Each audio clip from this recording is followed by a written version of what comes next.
step down not in surrender, but in service. For sometimes, the greatest act of leadership is the grace to let it go. So that this institution may endure stronger than ever before. House Speaker Martin Romualdez formal nang nagbitiw sa pwesto sa gitna ng mga isyong kinasasangkutan ng Kamara. As everyone is already aware, the President has repeatedly said that he wants the budget for locally funded flood control to be zero for 2026. Locally funded flood control projects inalis na sa 2026 budget ng DPWH. Kung hindi po kami titigil sa aming ginagawang paghahanda, kami po ay isasite in contempt. Dahil ibig sabihin, ano pa yung initial TRO kung tagtutuloy-tuloy sa komisyon? Ano pang purpose ng TRO kung ang COMELEC din lang pala ay hindi titigil? Paghahanda para sa halalan sa Bangsamoro Autonomous Region in Muslim Mindanao, itinigil na ng COMELEC. Yung complainant natin, she filed a case before the National Prosecution Service and she is being asked to recant yung statement niya doon so that maging weak ang kaso, therefore in exchange for 1.5 million pesos. Umano'y panunuhol sa nagre-reklamong kaanak ng isa sa missing sabongero, pinaiimbestigahan na ng Philippine National Police.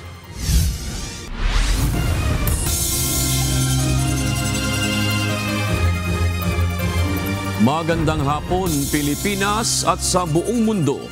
Tayo po ay sabayang napapakinggan sa Radyo La Verdad 1350 ang UNTV Radio. Una sa ating mga balita. Kagabi pa, umuugong ang balitang bababa na sa pwesto si House Speaker Martin Romualdez. Kanina, kinumpirma na ito ng ilang House leaders na nakipagpulong sa kanya. At sa pagbubukas na sesyon ngayong hapon, formal nang inanunsyo ni Romualdez ang kanyang pag-alis sa posisyon. Ito ang balita ni Rosalie Coz live.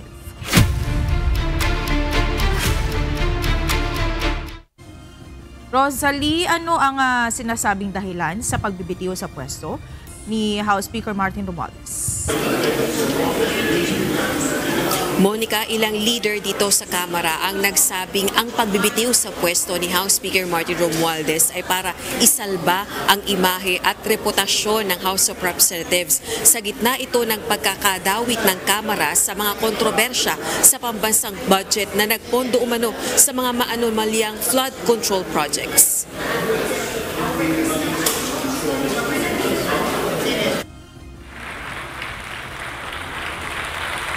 Kumpirmado na ang pagbibitiw sa pwesto ni House Speaker Martin Romualdez. Sa pagbaba sa pwesto, humarap ito sa mga kapwa kongresista sa plenaryo ng Kamara at iginiit na kinakailangang bigyang daan ang malayang investigasyon sa mga maanomalyang proyektong pang-imprastruktura ng pamahalaan. Standing ovation ang mga kapwa House members.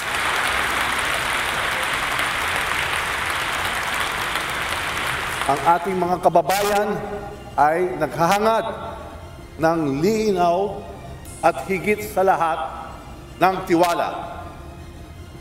Tungkulin natin ito'y may balik.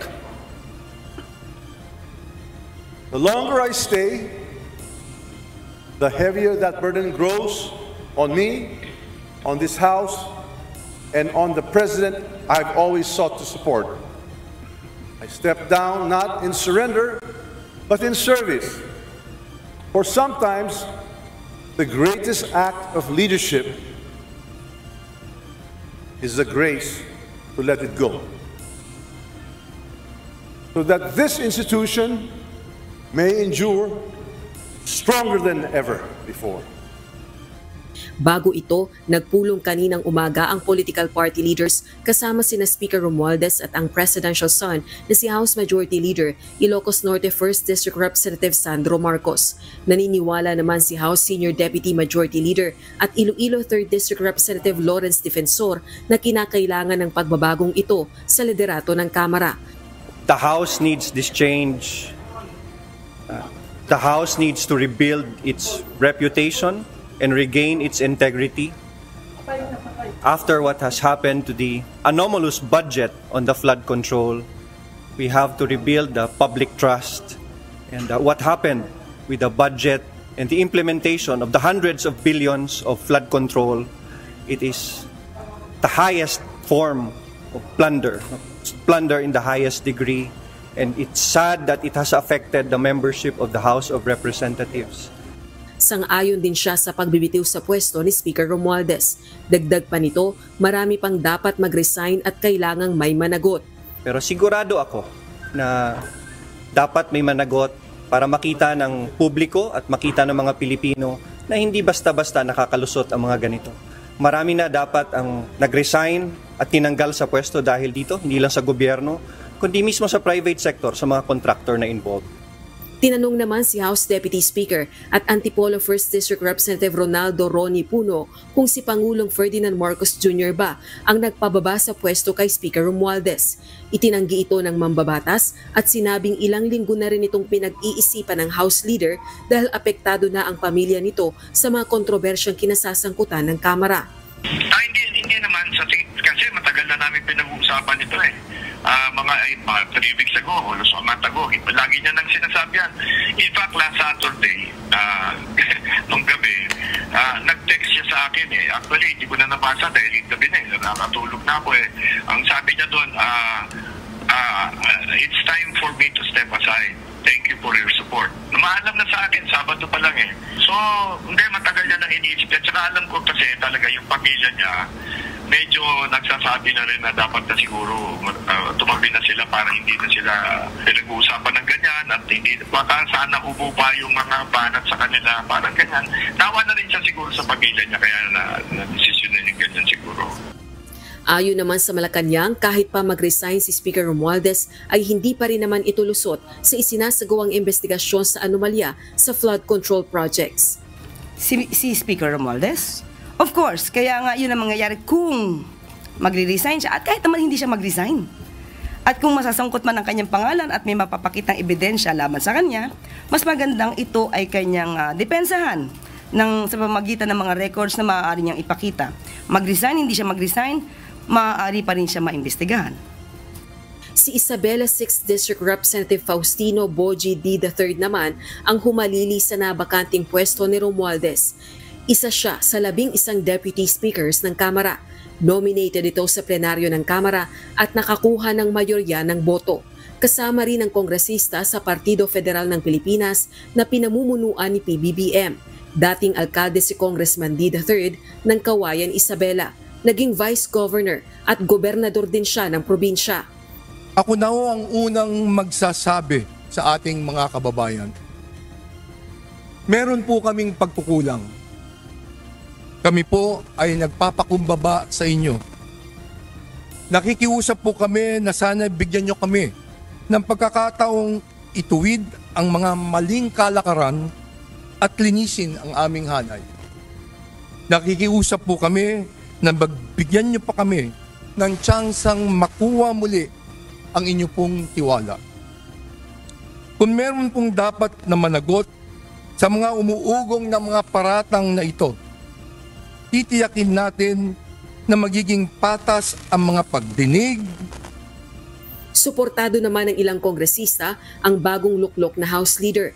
Nananatili ring mataas ang moral ng liderato ng Kamara sa gitna ng pagbabago ng pamunuan nito.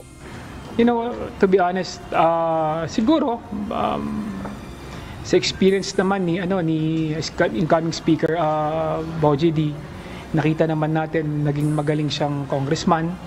Naging magaling din siyang governor, naging magaling din siyang vice governor, at talagang nakita naman natin na naging stable naman nung pinamamahalaan niya yung probinsya ng Isabela. talagang maganda naman yung kanyang naging pamamalakad. Ang ilang independent House members naman, nagdesisyon ng sasapi na sila sa majority bloc. Naniniwala rin silang magandang simula ito para tugunan ang galit ng publiko sa katiwalian sa pamahalaan. Well, it's a start, no? Ang problema kasi, di ba, we cannot move forward when yung suspicion ng public kami mismo, no? So we need a change, and it's a good start. And hopefully magtuloy-tuloy na ito. Ito yung first step naman doon sa reforma. So bigyan naman natin ng pagkakataon. Gayunman, tinuligsa ni Davao City 1st District Representative Paulo Duterte ang palit liderato sa Kamara. Anya, walang ibang pumili kay Bogie D kundi ang presidential son at si Ilocos Norte 1st District Representative Sandro Marcos. Gate nito, isa na naman itong cover-up move. May agam-agam din sa bagong liderato ng Kamara, maging ang kontrobersyal na neophyte lawmaker at nagbitiw sa pwestong Assistant Majority Leader na si Cavite 4th District Representative Kiko Barsaga. Deputy Speaker siya ni Romualdez. Ang feeling ko pag siya yung naging speaker, mauulit yung issue na to next year kasi parehas lang sila ni Romualdez. Both under Marcos, walang mangyayari dito. We'll go to the same problems if we elect the same people. Para naman sa makabayan lawmakers, ang pagbabago sa liderato ng Kamara ay malinaw na manifestasyon ng tumitinding lamat sa administrasyong Marcos sa gitna ng galit ng publiko dahil sa korupsyon. Naniniwala naman ang dalawang deputy speakers, ang speakership lang ang may pagbabago, samantalang mananatili naman ang ibang posisyon sa liderato ng Kamara. Normally kasi committees, ang nagtatatag niyan yung mga majority talaga. So hindi ko nakikita na magbabago. Parang ganun. Right now, we want to keep the house in order. Siyempre, mas maganda na stable. At saka kailangan din priority siyempre yung budget ng ating presidente at kailangan tuloy-tuloy lang yung trabaho.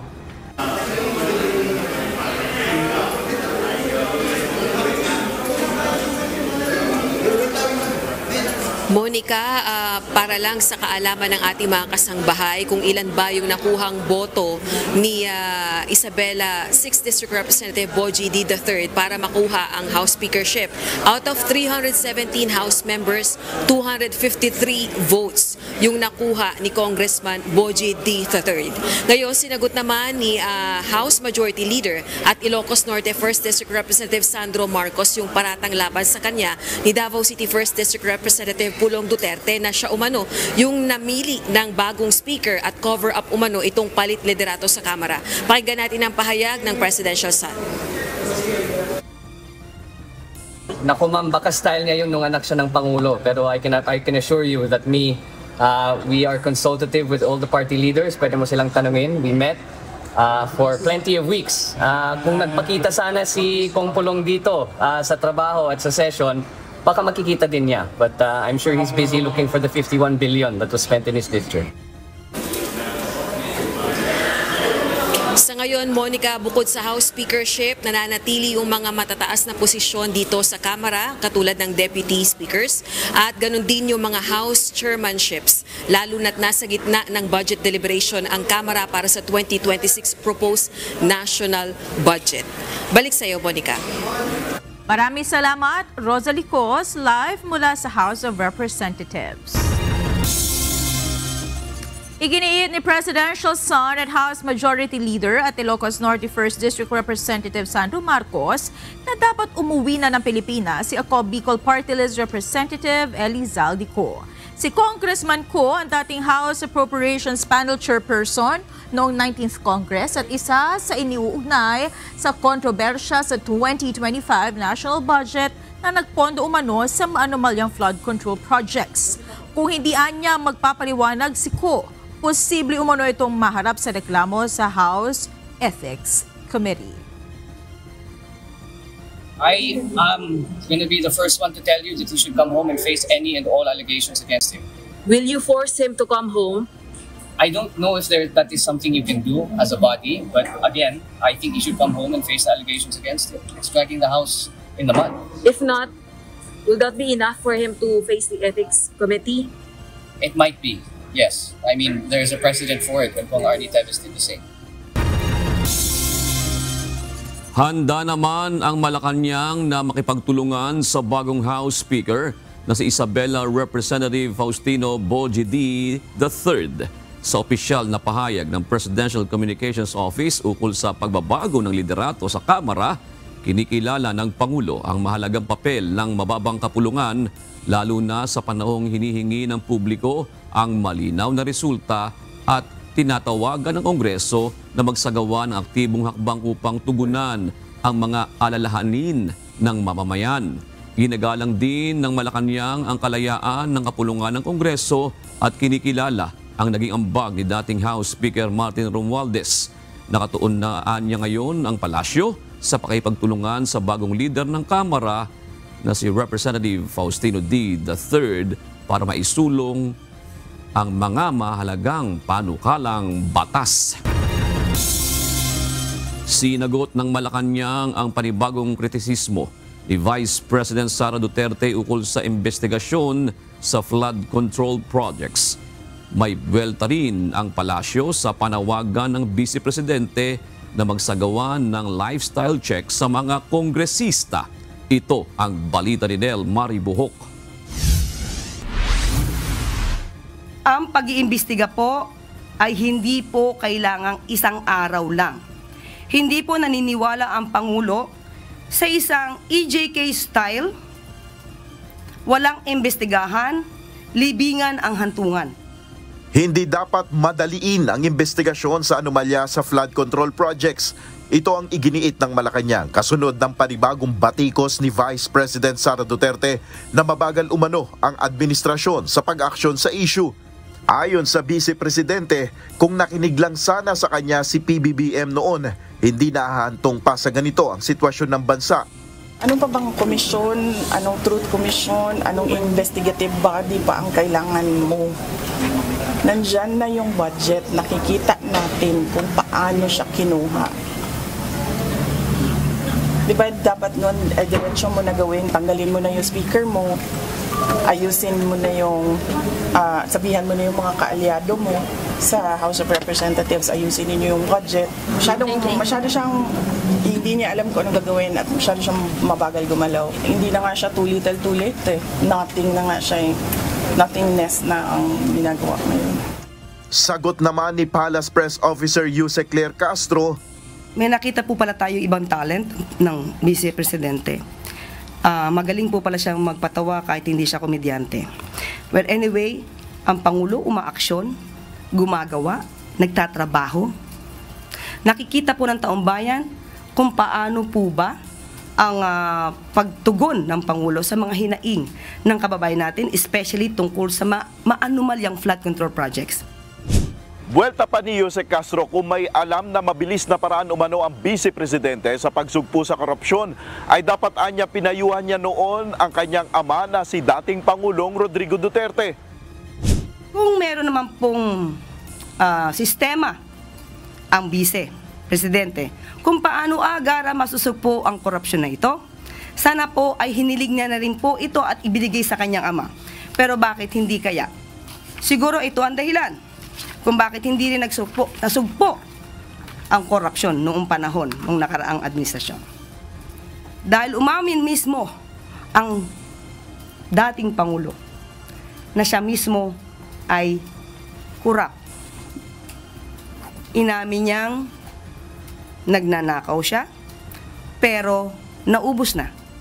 Sa panawagan naman ni VP Sara na pagsasagawa ng lifestyle checks sa mga kongresista, sagot ng Malacanang, tanungin natin, may moral ascendancy ba ang Vice Presidente pagdating sa usapin ng korupsyon? Yun lang po. Nel Maribuhok, UNTV News and Rescue. Diyos ang aming sandigan, serbisyo publiko ang aming pinahalagahan. Nag-courtesy visit sa ilang senador si Vice President Sara Duterte kanina. Sinalubong ang pangalawang pangulo ng kilalang kaalyado ng mga Duterte na si Senator Christopher Bongo. Dumiretso sila sa opisina ni Senate Deputy Minority Leader Rodante Marcoleta kung saan sunod na pumasok si Senator Amy Marcos. Ayon sa pahayag ng tanggapan ni Senator Marcoleta, ipinaabot ni VP Sara ang kanyang patuloy na pagsuporta at kumpiyansa sa mambabatas. Pagkatapos ito ay magkasamang nagpunta sina VP Sara at Senator Raimi sa opisina ni Senator Ronald Bato de la Rosa. Hindi na isinaad ni Senator Bato kung ano ang napag-usapan nila liban sa pagkukwentuhan.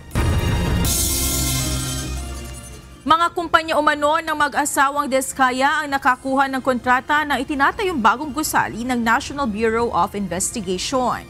Kaya nang malaman nito, agad na ipinag-utos ng pamunuan ng NBI ang pag-iimbestiga sa proyekto.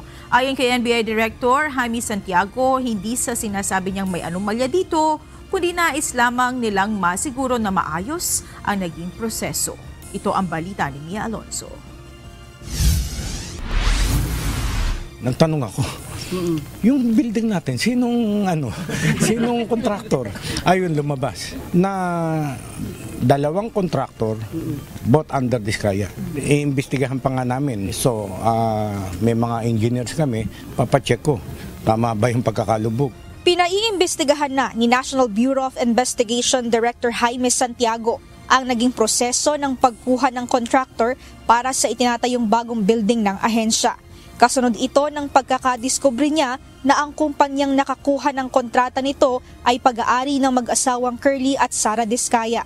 Lumitaw sa paunang investigasyon ng NBI na Waymaker General Contractor OPC at St. Gerard Construction ang nanalo sa bidding para sa 2.4 billion pesos na kontrata ng NBI building sa Ermita.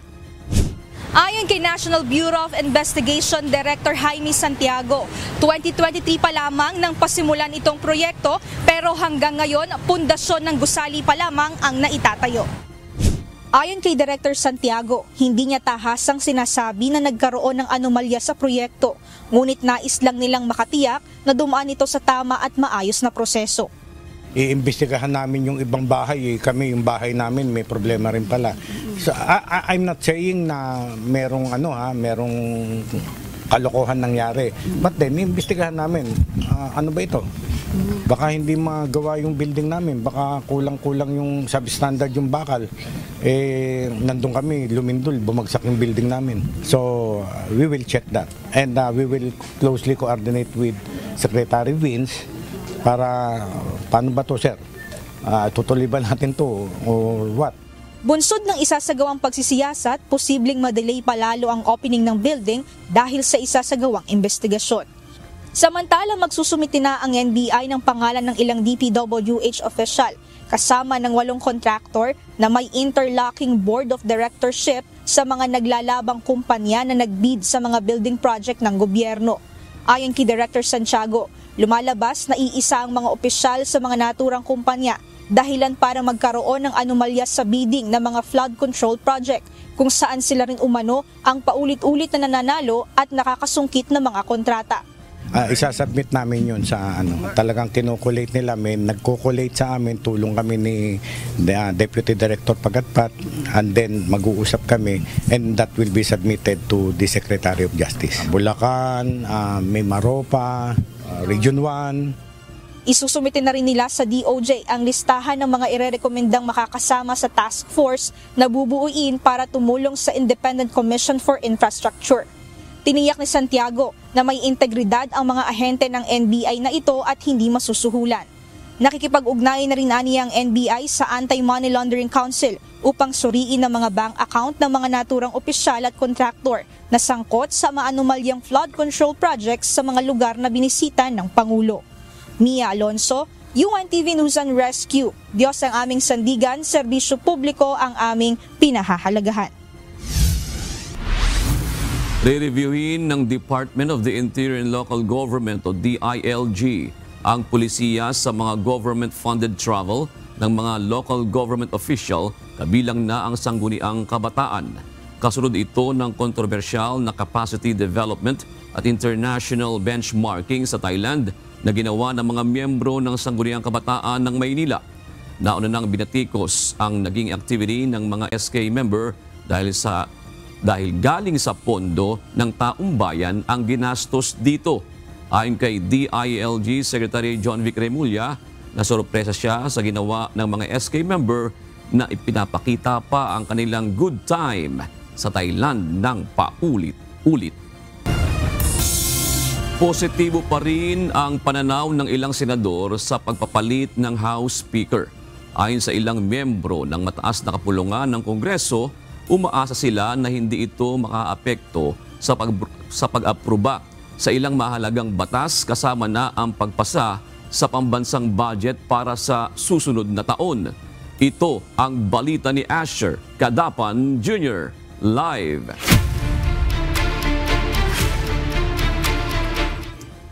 Magandang hapon, Asher. Ano ba ang nakikita ng mga senador na malaking epekto ng pagpapalit ng House Speaker?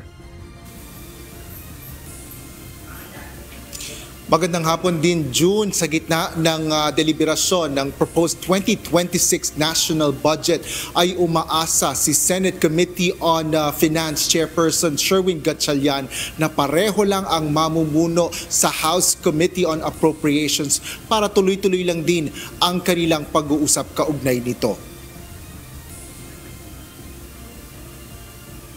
Kasabay ng paghahalal ng bagong House Speaker sa mababang kapulungan ng Kongreso, hiling ni Senador Gatchalian ang tuloy-tuloy na talakayan para sa panukalang budget. Ayon kay Senator Gatchalian, marami na anya silang napag-usapan at medyo malayo na rin ang narating ng talakayan dito. Gayunman, kumpiyansa ang Finance Committee Chairperson na hindi magkakaroon ng antala sa pagpapasa ng 2026 budget dahil sa pagbabago ng liderato sa House of Representatives. Hindi naman dahil yung working group talaga ay yung committee. So kung magpapalit yung chairman pero yung working group pareho pa rin, yung members pareho pa rin, tuloy-tuloy lang. Para naman kay Senador J.V. Ejercito, kailangan na rin siguro ng pagpapalit ng liderato sa House matapos ang change of leadership sa Senado. Sad to say, ngayon lang yata na sa history, both houses nagpatukan na nagkasiraan. So, naka-apekto sa both houses. So, at least ngayon parehong change in leadership and fresh start for both. Hopefully, makatulong sana. It's for the good? I would think so. It's a reboot nga. Kailangan mag-reboot. Ayon naman kay Senador Christopher Bongo, nirerespeto niya ang magiging desisyon ng Kamara sa pagpapalit ng House Speaker. No comment na po ako dyan. Decision po yan ng lower house.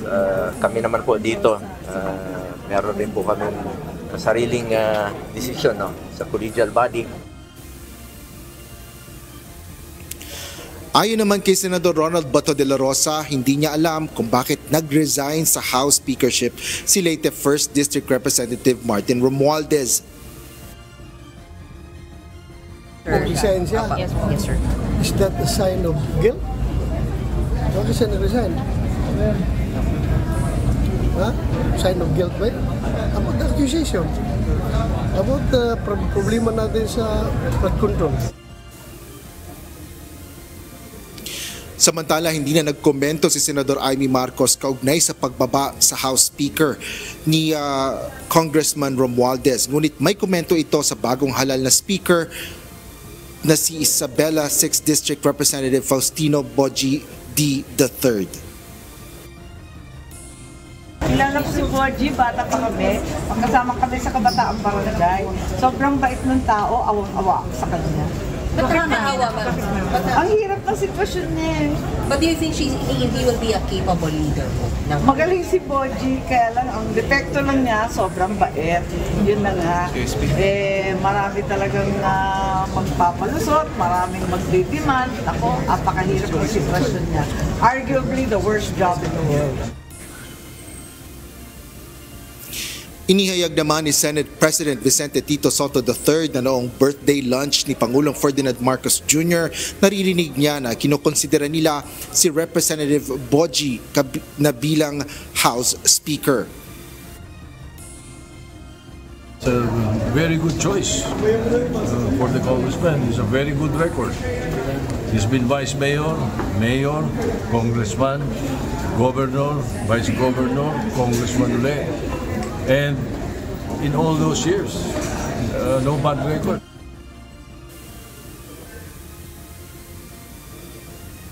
June, naglabas rin ng pahayag sa Senador Francis Cheese Escudero kaugnay nga ng paghahalal kay Congressman Bogie D. Kumpiyansa si Escudero sa karanasan at matatag na liderato ng kongresista na makakatulong anya sa Kamara.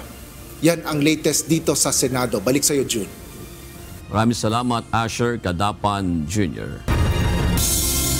Tinuligsa ni Senator Francis Cheese Escudero ang pahayag ng isang House leader na nagsabi umano na siya at si Ako Bicol Party List Representative Zaldico ang dapat nahisihin sa sinasabing insertion sa 2025 national budget.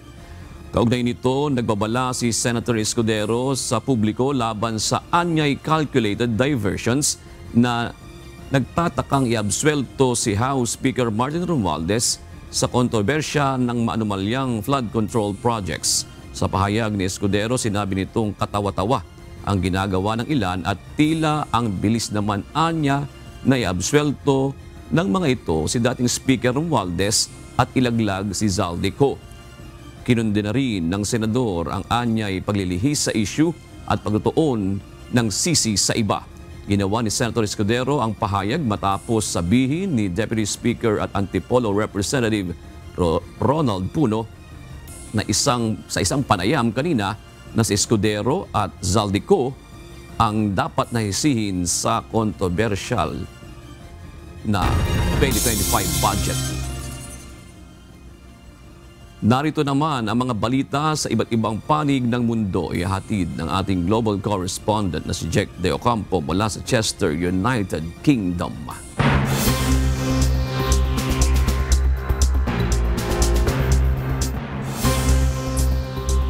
Yes, June, dumating na si US President Donald Trump sa United Kingdom kasama ang asawa nitong si Melania para sa isang state visit.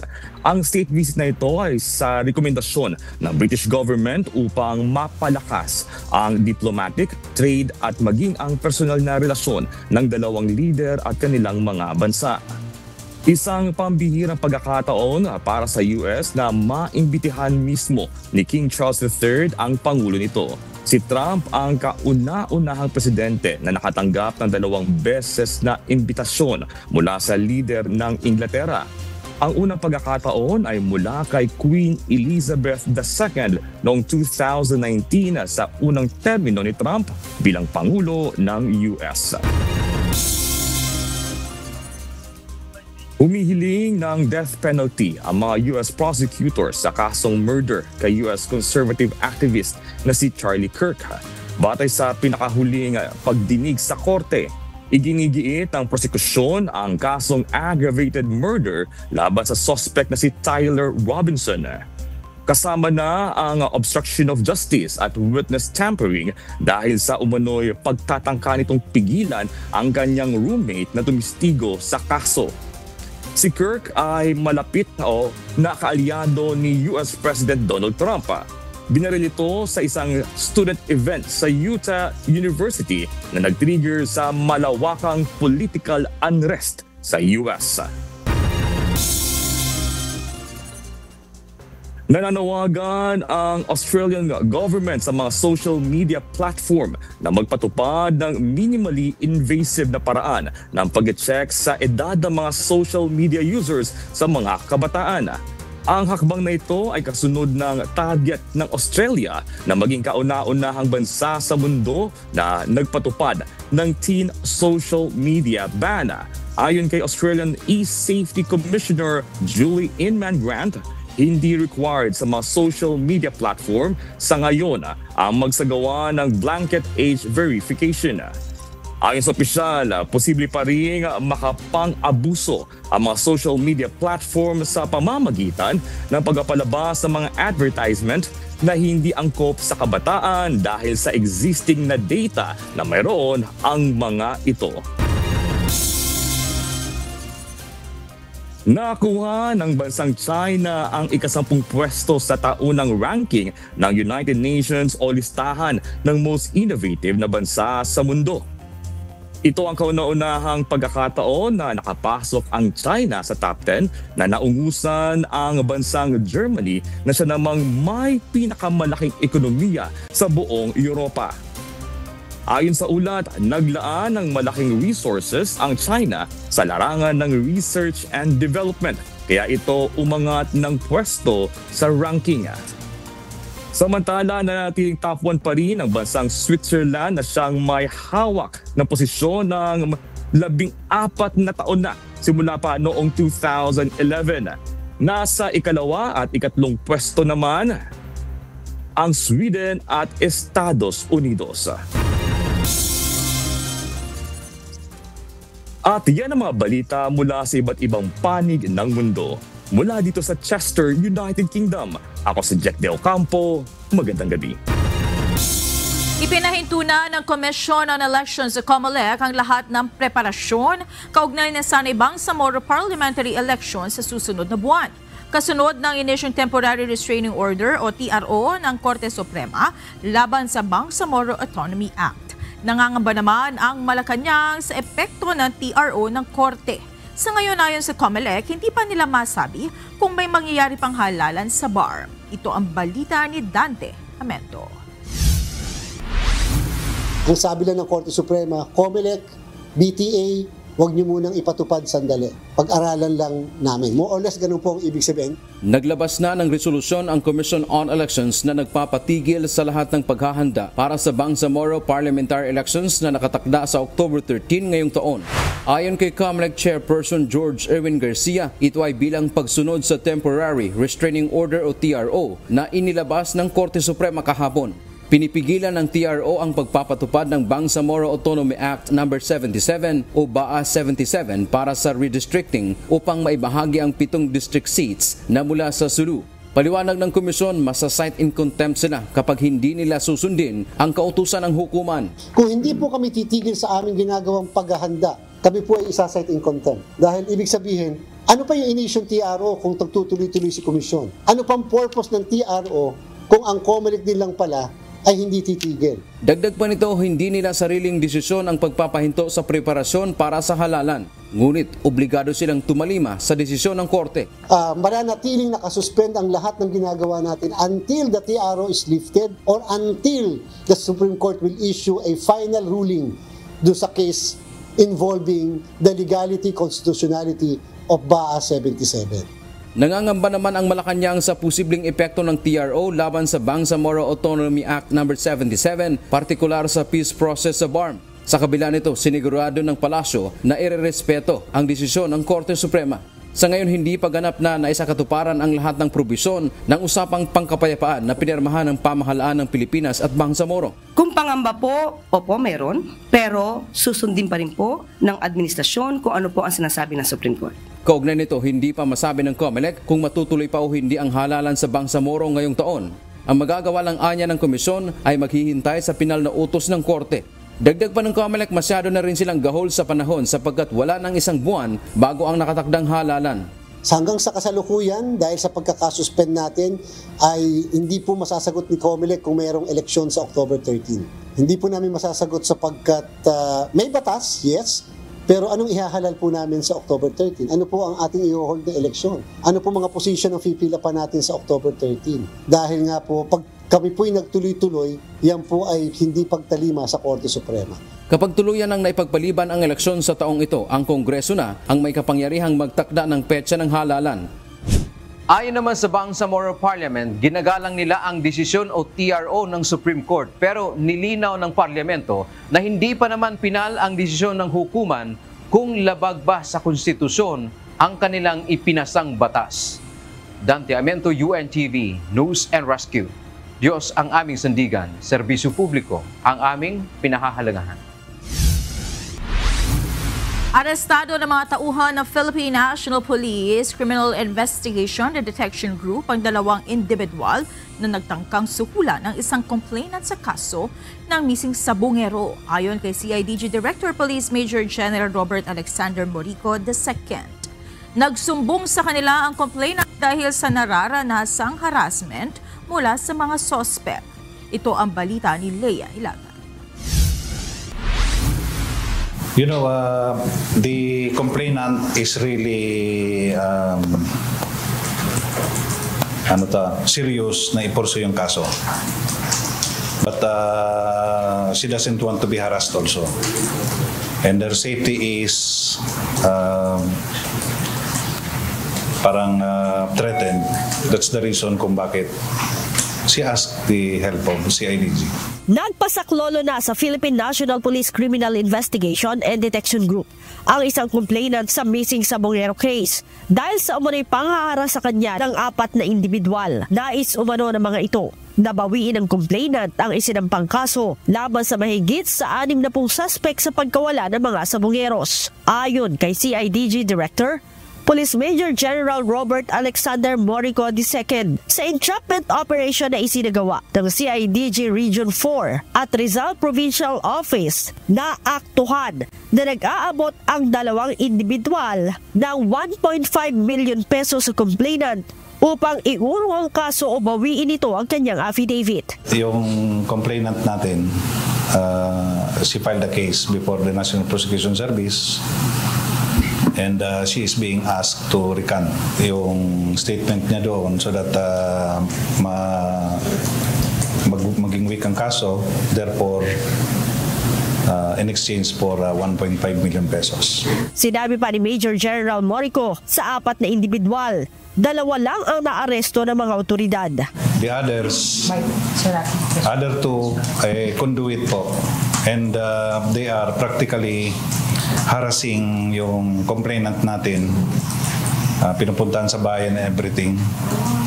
That's why we have the CCTV footages and everything. Ang complainant, sinabing magulang ng kinakasama niya dati ang nag-aabot sa kanya ng pera at ipinipilit umano ito sa kanya para daw sa kanyang mga anak. Ngunit nagulat umano siya na pinapapirma rin siya sa recantation sa inihain niyang reklamo laban sa mga suspect. Hindi ko binitawan yung kaso ng anak nila. Nilaban ko pa rin po yung kahit na sa areglo na sila. So sana, wag nila sa akin itukol yung galit. Wag silang magalit sa akin. Kasi para rin naman po sa hustisya ng anak nila na hindi nila maibigay kasi nareglo na sila. Ako na lang po ang nagtutuloy. Kaya pabayaan na po nila ako kung ano yung gagawin ko dito. Para rin naman po sa kanila to eh. Kaugnay nito, ipinagutos na ni PNP Acting Chief Police Lieutenant General Jose Melencio Nartates Jr. sa CIDG ang malalimang investigasyon kung sino ang nasa likod ng suhulan. Naniniwala aniya siya na mayroong nag-utos sa mga suspect. Ang naarestong suspect ay nasa kustodiya na ng CIDG at nahaharap sa kasong paglabag sa Article 286 o grave coercion ng Revised Penal Code at PD 1829 o obstruction of justice. Leia Ilagan, UNTV, News and Rescue. Diyos ang aming sandigan, serbisyo publiko ang aming pinahahalagahan. Ipresenta ng Department of Public Works and Highways sa House Appropriations Committee ngayong araw ang revised budget proposal nito para sa taong 2026. Ayon kay DPWH Secretary Vince Dizon, bumaba ang proposed budget ng DPWH dahil inalis na nila ang mga locally funded flood control projects sa kanilang panukala. Ito ang balita ni Jed Neresina.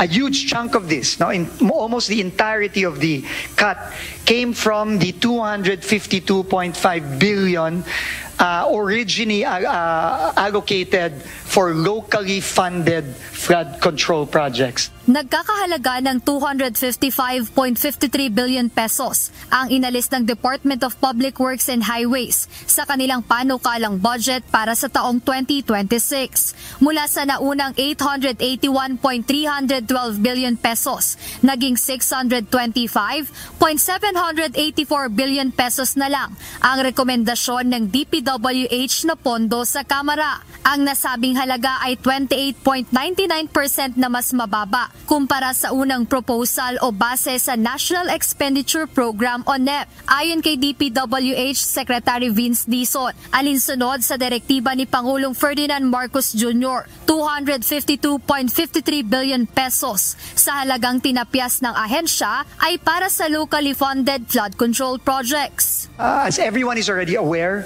the President has repeatedly said that he wants the budget for locally funded flood control to be zero for 2026. Paliwanag ng kalihim, ang pag-aalis ng pondo sa nasabing proyekto ay matapos ang mga nadiskubring anomalya ng Pangulo sa kanyang mga ininspeksyong lugar, maging sa mga balitang lumalabas. Ayon kay Secretary Dizon, nais ni PBBM na tapusin at ayusin muna ang mga ongoing flood control projects sa bansa. Binigyang diin din ng DPWH na hindi ito nangangahulugang zero o wala na talagang budget na ilalaan para sa flood control. Hindi naman po ibig sabihin nun ay wala ng flood control. Unang-una po, para po sa Metro Manila, meron naman pong budget din po ang MMDA para sa flood control. So hindi naman po totoo na zero. At again, meron din pong budget ang foreign assisted projects natin tulad po ng mga flood control natin sa bandang Marikina area, Pasig Marikina area. Tuloy naman po yun. Tiniyak naman ng bagong DPWH Secretary na sa susunod na budget proposal o sa 2027 budget ay gagawin na nila itong tama. Kulang na kulang aniya ang 1 linggo para linisin ang budget para sa susunod na taon. Ngunit ipinangako ng kalihim na nagsisimula na sila sa paglilinis sa budget ng ahensya. Sa revised budget, tinanggal din ang mga duplicate project. Completed projects na nilalaanan pa rin ng pondo sa 2026. Overlapping sections sa road projects, maging ang mga projects na minensyon ni Pangulo at ibang mambabatas na hindi na rin pinayagan o isinama. Ilan sa mga ito ay rock netting, cat's eye at studs projects. Bukod sa mga ito, binanggit ni Secretary Dizon na tuloy-tuloy ang kanilang pag-iimbestiga sa mga flood control project. We are preparing as of the moment 3 more cases as of the moment.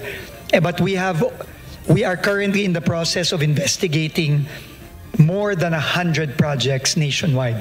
Ayon pa sa kalihim, marami aniya silang mga reklamo na natatanggap kabilang na ang ilang proyekto ng nakaraang administrasyon maging hanggang sa pinakakasalukuyang taon. Bukod pa rito, plano rin nilang imbestigahan ang inilabas ni Quezon City Mayor Joy Belmonte na ghost projects umano sa lungsod.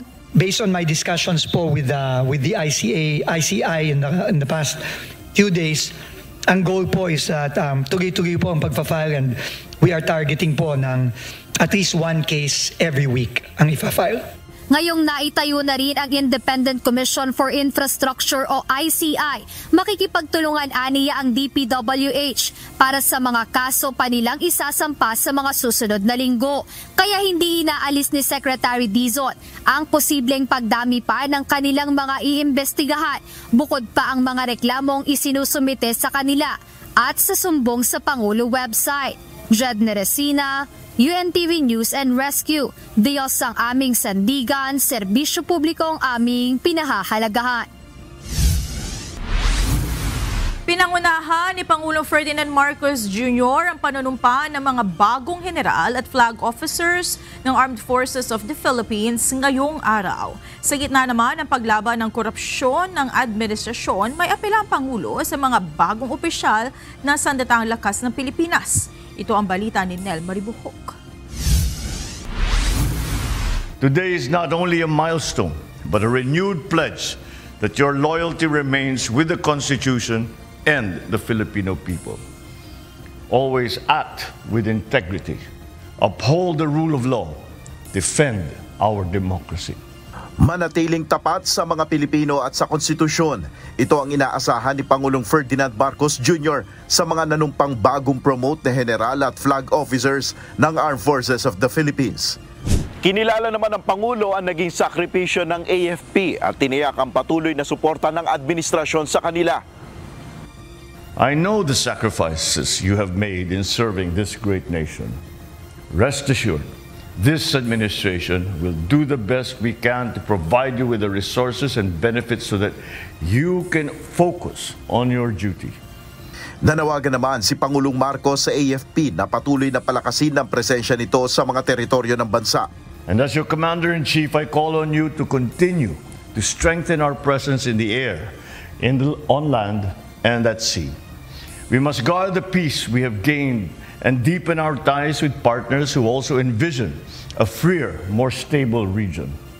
Nasa 40 opisyal ang nanumpa sa harap ni Pangulong Marcos. Ginawa ng Pangulo ang talumpati na ito matapos ihayag ng AFP ang buong suporta nito sa paglaban ng administrasyon sa korupsyon. Nel Maribuhok, UNTV News and Rescue, Diyos ang aming sandigan, serbisyo publiko ang aming pinahalagahan.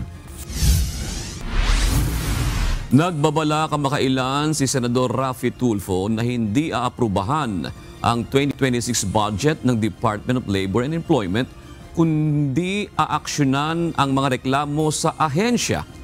Partikular ito sa sumbong sa Senador kaugnay sa umunay mga pabayang field inspectors. Sa ngayon, inaalam pa ng DOLE ang impormasyon ni Senator Tulfo bagamat nangako si Secretary Bienvenido Laguesma na hindi sila magatubiling tanggalin sa serbisyo ang mga tauhang nagpapabaya sa trabaho. Ito ang balita ni Ivan Alvarez. Hindi naman na kami naririto para hindi tumanggap ng reklamo, pero titignan namin, bibigyan namin ng pagkakataon, sumagot din yung nirereklamo. Hindi naman pwedeng conclusion kaagad. Kung mayroon nagreklamo, totoo na kaagad. Hindi naman namin sinasabing nagsisinungaling, pero kailangan ng validation. Hindi pa agarang masisibak sa pwesto ang mga umano'y tiwaling field inspector mula sa Department of Labor and Employment o DOLE.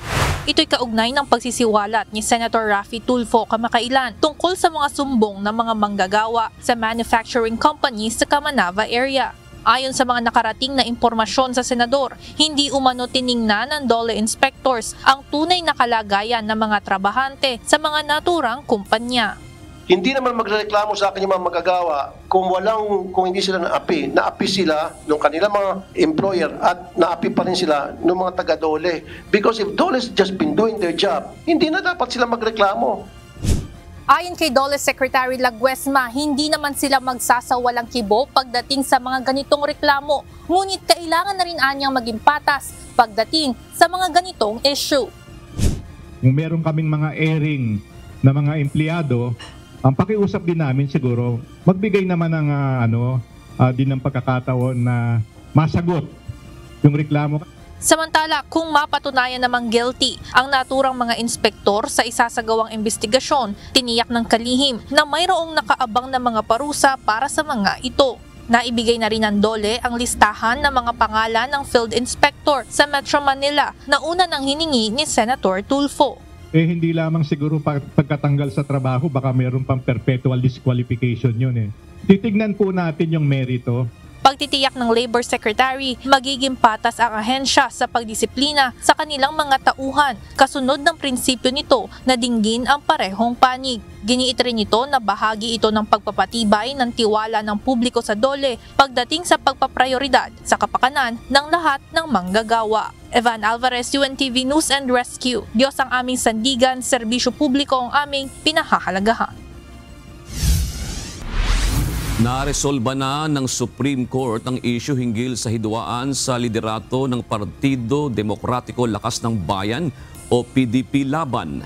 Base sa desisyon ng SC Unbank, formal nang kinikilala sila dating Department of Energy Secretary Alfonso Cusi at Attorney Melvin Matibag bilang lehitimong leader ng political party. Dinismiss ng Korte Suprema ang petisyong inihain ni dating Senador Aquilino Coco Pimentel at Emmanuel Manny Pacquiao kung saan kinestyon ng mga ito ang pagkilala ng Commission on Elections sa Cusi faction bilang leader ng PDP Laban. Taong 2021, naging mainit ang usapin sa agawan ng liderato sa PDP Laban kung saan nahati ito sa Cusi at Pimentel factions. Lahat ng paraan ay ginagawa ng China upang takutin at itaboy ang mga mangingisdang Pilipino sa Bajo de Masinloc o Scarborough Shoal. Kasunod ito ng deklarasyon ng China na gawing National Nature Reserve ang naturang lugar na isang traditional fishing ground alinsunod sa United Nations Convention on the Laws of the Sea o UNCLOS. Kinontra rin ng tagapagsalita ng Philippine Coast Guard sa issue ng West Philippine Sea ang paratang ng China na binangga ng barko ng BFAR ang mas malalaki nilang mga barko. Ito ang balita ni Ryan Lacalale. Well, coercing, threatening, carrying out unlawful behavior, that is pretty much normal for the Chinese government. Gumagawa ang China ng iba't ibang paraan para takutin at hindi na bumalik ang mga mangingisdang Pilipino sa West Philippine Sea. Ayon kay Commodore J. Tariela, ang tagapagsalita ng Philippine Coast Guard sa issue ng West Philippine Sea. Ito ay matapos ang insidente na naman ng panghaharas ng mga barko ng China kahapon sa mga Pilipinong mangingisda at mga sasakyang pandagat ng Bureau of Fisheries and Aquatic Resources at Philippine Coast Guard na nagsagawa ng kadiwa para sa bagong bayaning mangingisda o KBBM at namigay ng krudo at yelo sa mga mangingisda sa Baho de Masinloc. So, most likely they're going to come up with ways to ensure that the Filipino fishermen will be threatened not to go back in this area to go on fishing.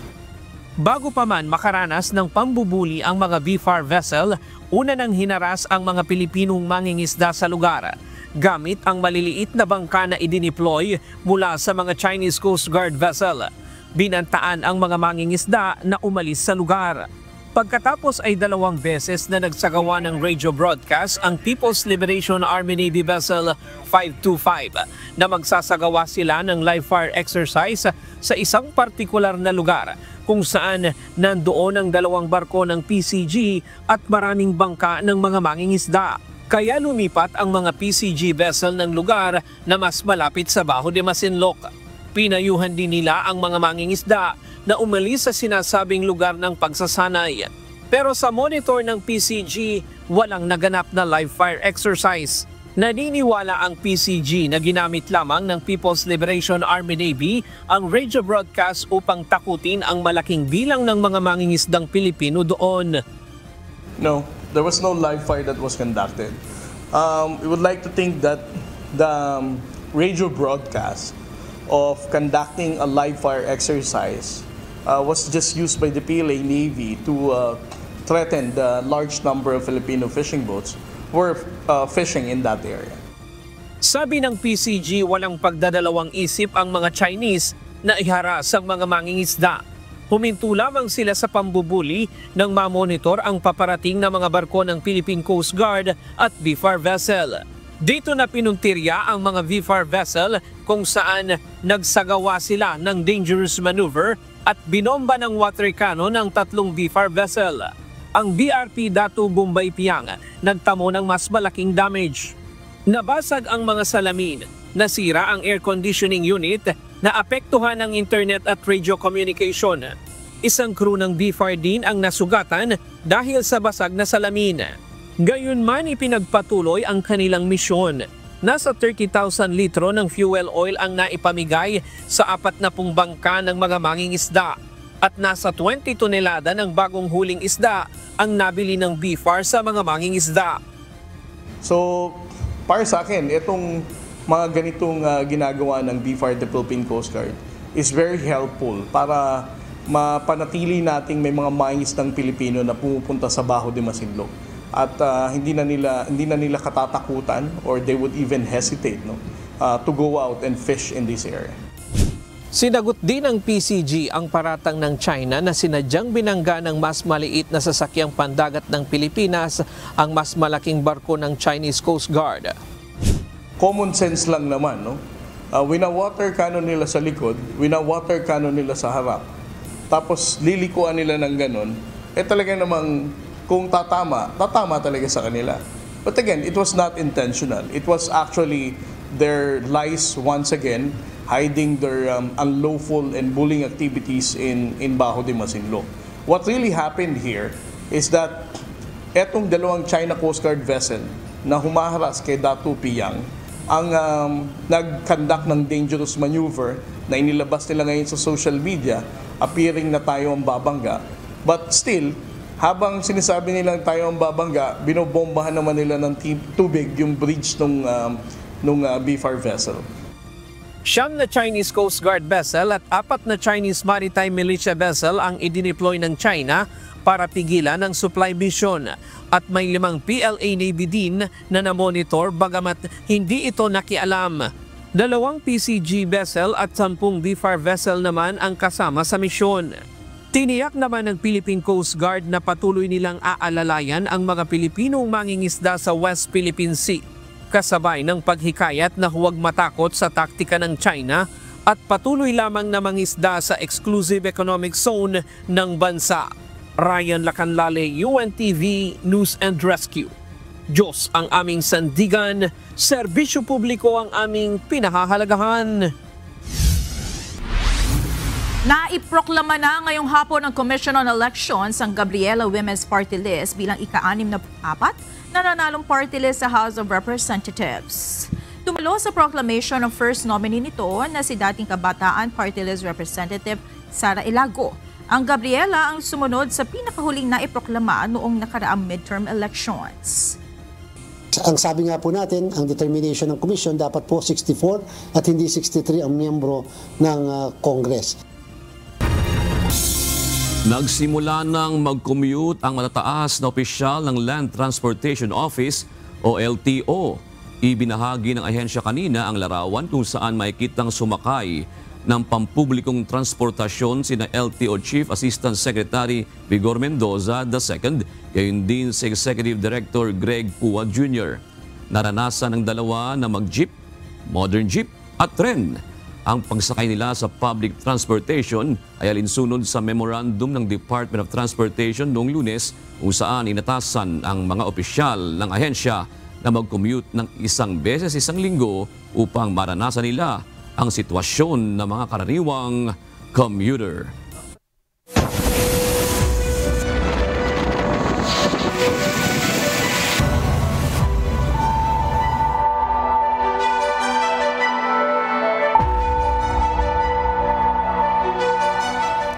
Inaasahang lalabas na ng Philippine Area of Responsibility bukas ng umaga ang bagyong Mirasol. Subalit dahil sa lawak ng sakop ng bagyo, malaking bahagi ng Luzon ang makararanas pa rin ng pag-ulan. Samantala, isa pang bagyo ang inaasahang papasok ng PAR bukas. Ang iba pang updates sa ulat panahon, ihahatid ni Benson Estareja, weather specialist ng Pag-asa, DOST. Kasalukuyan pa rin pong nasa may kalupaan ng Northern Luzon ang bagyong Mirasol at huli itong namataan kaninang alas 4 ng hapon sa vicinity ng bayan ng Kabugao sa may Apayao. Taglay ang hangin na 55 km per hour pa rin malapit sa kanyang gitna at may pagbugso na hanggang 90 km per hour at kumikilos northwestward or hilagang kanluran sa bilis na 20 km per hour.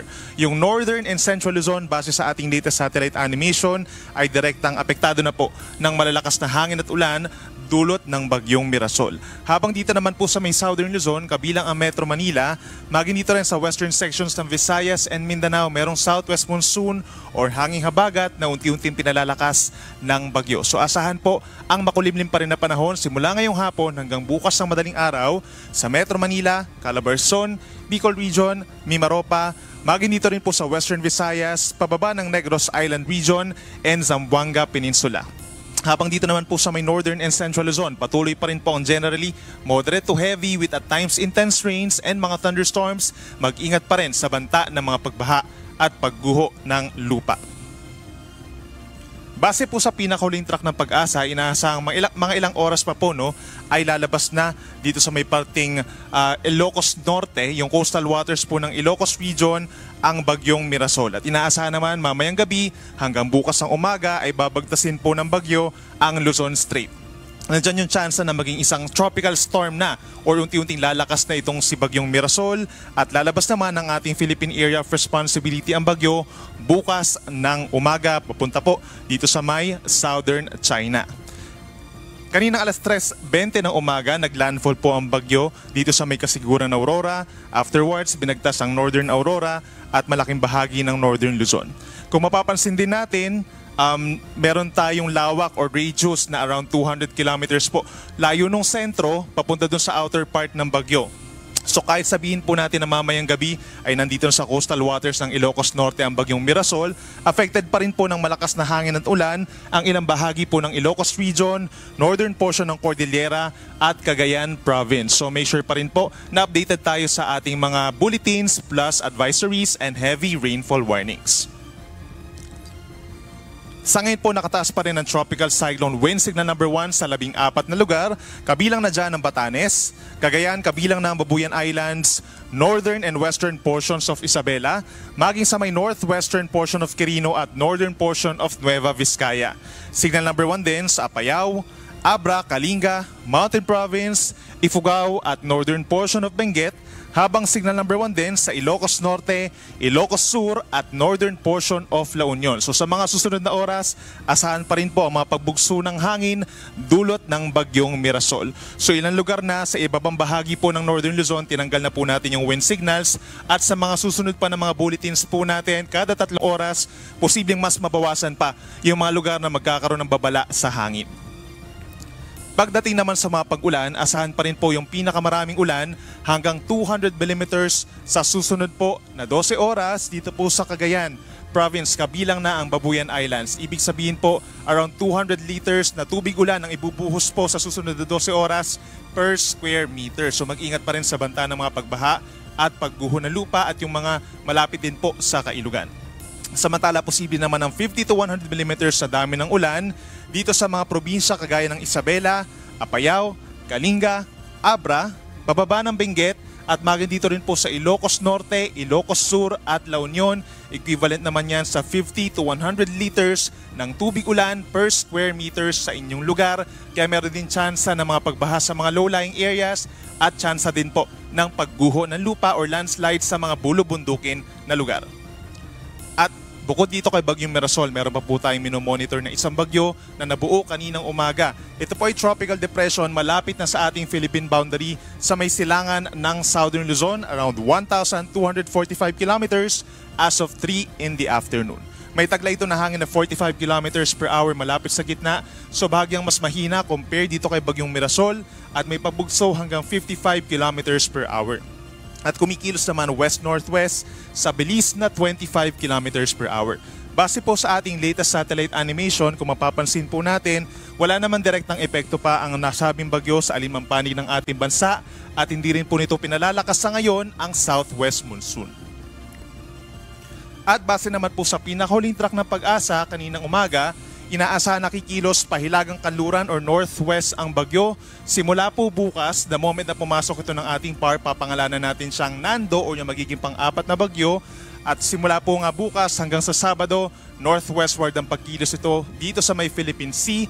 Pagsapit naman po ng Sunday hanggang possibly Tuesday ay kikilos naman pa westward or pakanluran ang bagyo. Sa susunod na 3 araw, nandyan po yung chance na maglakas pa ito bilang isang tropical storm and severe tropical storm. Then pagsapit po ng Linggo hanggang Martes ay hindi rin natin inaalis yung chance na lalakas pa ito bilang isang typhoon and worst case scenario, super typhoon. Kung kikilos po ito pa westward, pagsapit po ng late Monday or early Tuesday ay pinakamalapit ito sa may extreme northern Luzon, and most likely magkakaroon tayo ng mga wind signals sa Batanes and Cagayan provinces and some nearby provinces pa. Patuloy na magantabay sa ating mga updates. Posible pang mabago yung track at yung scenario natin regarding sa bagyong tatawagin nating si Nando.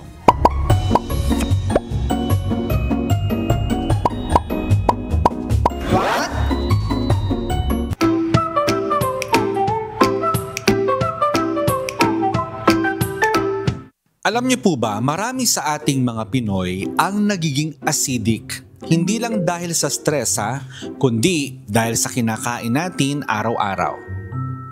Mga hilig natin tulad ng kape, soft drinks, maasim na suka, spicy ulam at oily food pwedeng mag-trigger ng sobrang stomach acid. Dagdag pa ang stress at puyat, kaya ayon, heartburn o hyperacidity. Kapag sobrang asido, naiirita ang lining ng tiyan at umaakyat minsan sa lalamunan. Kaya parang may sunog sa dibdib o masakit ang sikmura.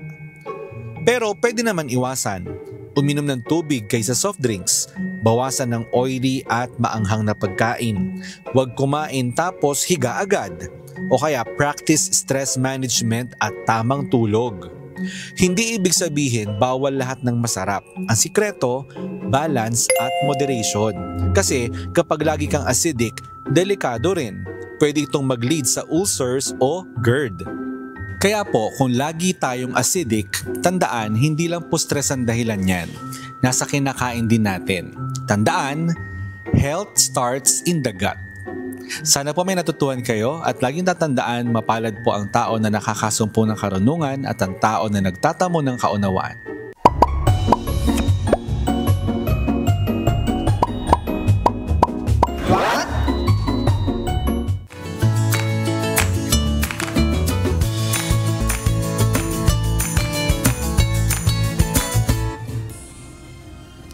Narito naman ang ating mga kausi ngayong araw ng Miyerkules. Sigurado na ako. Salamat at shoutout po kay Bonifacio Arcega, Angelita Moyargas at Jerry Valerio. Gayon din kay Lito Sarmiento, Jocelyn Deveso at Rosita Buenaventura. Samantala, mga kasambahay, kung may mga istorya po kayong nais balikan sa Ito ang Balita, pwede niyo po ito muling mapanood sa aming mga official social media account. Magtungo lamang po sa UNTV News and Rescue YouTube channel at i-click ang subscribe button. Gayon din sa aming Facebook, Instagram, X at TikTok accounts.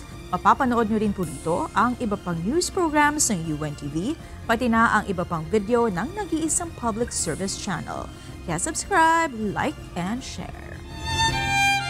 Narito naman ang salita ng Diyos na ating sandigan mula sa Aklat ng Awit 1:1 hanggang 2 na nagsasabi, mapalad ang tao na hindi lumalakad sa payo ng masama, ni tumatayuman sa daan ng mga makasalanan, ni nauupo man sa upuan ng mga manglilibak, kundi ang kanyang kasayahan ay nasa kautusan ng Panginoon, at sa kautusan niya, nagbubulay-bulay siya araw at gabi.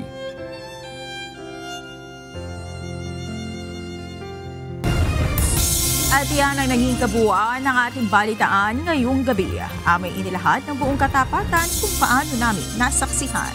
Kayo po'y makapagtitiwala na ang aming nakita at narinig, ang aming ibinabalita. At dito po sa UNTV, Diyos ang aming sandigan, serbisyo publiko ang aming pinahahalagahan. Magandang gabi po.